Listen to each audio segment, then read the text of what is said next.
तो हर बार की तरह इस बार भी राजा भोज फिर से सिंहासन पर बैठने के लिए आगे बढ़ते हैं। लेकिन तभी सिंहासन की 14वीं पुतली रूपरेखा उन्हें रोकती है और राजा विक्रमादित्य के गुणों की चर्चा करते हुए एक कहानी सुनाती है। एक समय की बात है, राजा विक्रमादित्य के दरबार में दो तपस्वी अपने सवाल लेकर आए। राजा ने उनसे कहा, हे साधु, बताइए आप दोनों के मन में कौन से सवाल है। इस बार एक तपस्वी ने कहा, हे राजन, मेरा मानना है कि मनुष्य के मन का नियंत्रण उसके सभी कर्मों पर रहता है। वह कभी भी उसके खिलाफ नहीं जा सकता है। जबकि साथ आए दूसरे तपस्वी ने कहा, नहीं नहीं राजन, मेरा मानना है कि मनुष्य का ज्ञान ही उसके सभी कर्मों को नियंत्रित करता है और मन भी ज्ञान के अनुसार ही चलता है। राजा विक्रमादित्य ने दोनों तपस्वियों की बातें सुनी और उन्हें कुछ दिन बाद दरबार में आने को कहा। तपस्वियों के जाने के बाद राजा विक्रमादित्य दोनों सवालों के बारे में सोचने लगे और उन्हें वह सवाल बड़े अटपटे लगने लगे। एक पल के लिए उन्होंने सोचा कि पहले तपस्वी का कथन सही है। मन सच में चंचल होता है और इंसान उसके बस में आसानी से आ जाता है। दूसरे ही पल राजा ने ज्ञान के बारे में सोचा। उन्हें लगा कि दूसरे तपस्वी की बातें भी सही है। इंसान अपने मन की करने से पहले जरूर सोचता है और तभी निर्णय लेता है। ऐसे तो ज्ञान मन से ज्यादा प्रभावी है। इन दोनों उलझे सवालों का जवाब ढूंढने के लिए राजा वेश बदलकर राज्य में निकल पड़े। कुछ दिनों तक घूमने के बाद उनकी नजर एक गरीब युवक पर पड़ी जो एक पेड़ के नीचे बैठकर आराम कर रहा था। उस युवक ने बगल में उसकी बैलगाड़ी खड़ी थी। राजा विक्रमादित्य उस युवक के पास गए और उन्होंने उस युवक को पहचान लिया। पेड़ के नीचे बैठा वह युवक उनके दोस्त सेठ गोपाल दास का छोटा बेटा था।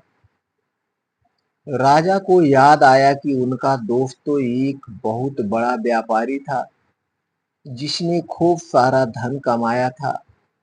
लेकिन उनके छोटे बेटे की हालात देखकर महाराजा विक्रमादित्य सोच में पड़ गए। उन्होंने उस युवक से पूछा, बालक, तुम्हारा यह हाल कैसे हो गया है। तुम्हारे पिता ने तो मरने से पहले सारा धन तुम्हें दोनों भाइयों में बांट दिया था। तुम्हें तो इतना धन मिला होगा कि तुम्हारी जिंदगी आसानी से कट सकती थी, लेकिन तुम तो गरीब नजर आ रहे हो।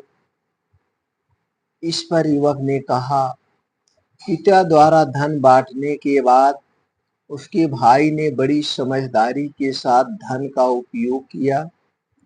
उसने अपने मन की चंचलता को शांत रखकर जरूरतों के हिसाब से पैसे खर्च किए, साथ ही दिन रात मेहनत की और अपने व्यापार को आगे बढ़ाया। लेकिन मैंने धन को केवल बुरी आदतों को पूरा करने के लिए इस्तेमाल किया। मैंने जरा सी भी सूझबूझ नहीं दिखाई। धन के नशे में मैं इतना चूर हो गया था कि अपने भाई के दिए हुए ज्ञान को समझ ना पाया और आज मेरी यह हालात है। युवक ने आगे कही, अपने चंचल मन को नियंत्रित न कर पाने के कारण मैं 1 साल के अंदर ही कंगाल हो गया। आज मैं दर दर की ठोकरें खाता फिर रहा हूँ। लेकिन मुझे अपनी गलती का एहसास हो गया है।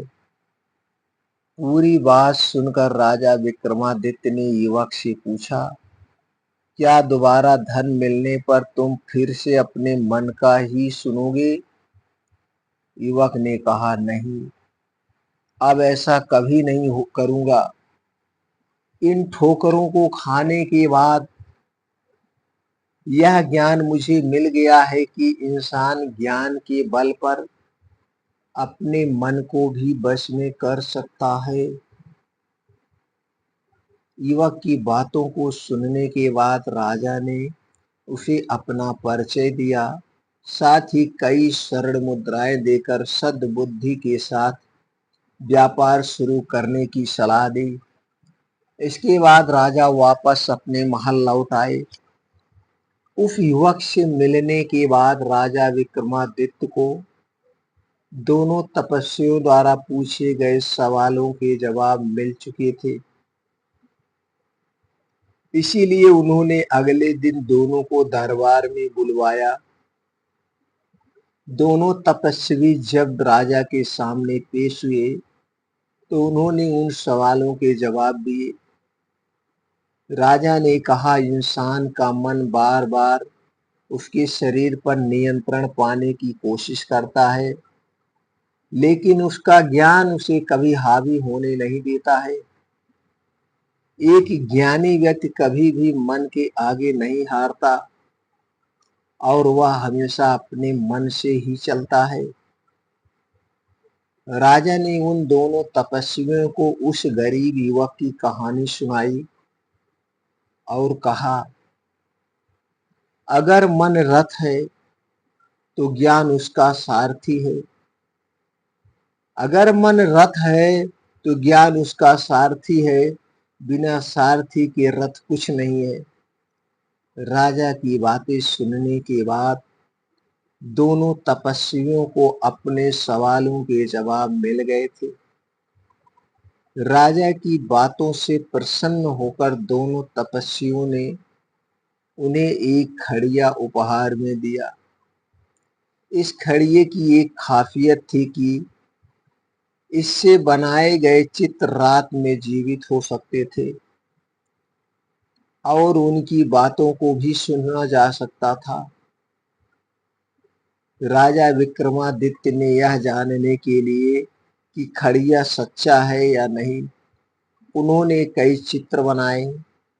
खड़िया सचमुच में वैसा ही निकला जैसा तपस्वी ने कहा था।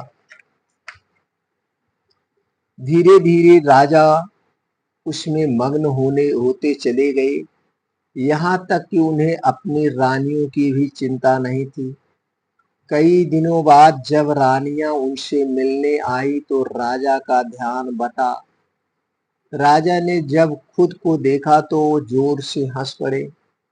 इस पर रानियों ने पूछा, महाराज, आप हंस क्यों रहे हैं? तब राजा ने कहा, दूसरों को शिक्षा देने वाला मैं खुद भी मन के आगे विवश हो गया था, लेकिन अब मुझे अपने कर्तव्य का पूरा ज्ञान है। इस कहानी को सुनाने के बाद 14वीं पुतली रूपरेखा राजा भोज से कहती है, राजा भोज, अगर आप तुम्हारे पास भी राजा विक्रमादित्य जैसी काबिलियत है तो ही सिंहासन पर बैठने के लिए आगे बढ़ना। इतना कहकर पुतली वहां से उड़ जाती है और राजा भोज भी वहां से चले जाते हैं। फिर अगले दिन क्या राजा भोज उस सिंहासन पर बैठ पाएंगे कि नहीं बैठ पाएंगे, कि कोई और पुतली नई कहानी सुनाएगी? इसे सुनने के लिए, आगे की कहानी का रहस्य जानने के लिए दोस्तों फिर मिलते हैं अगले वीडियो में।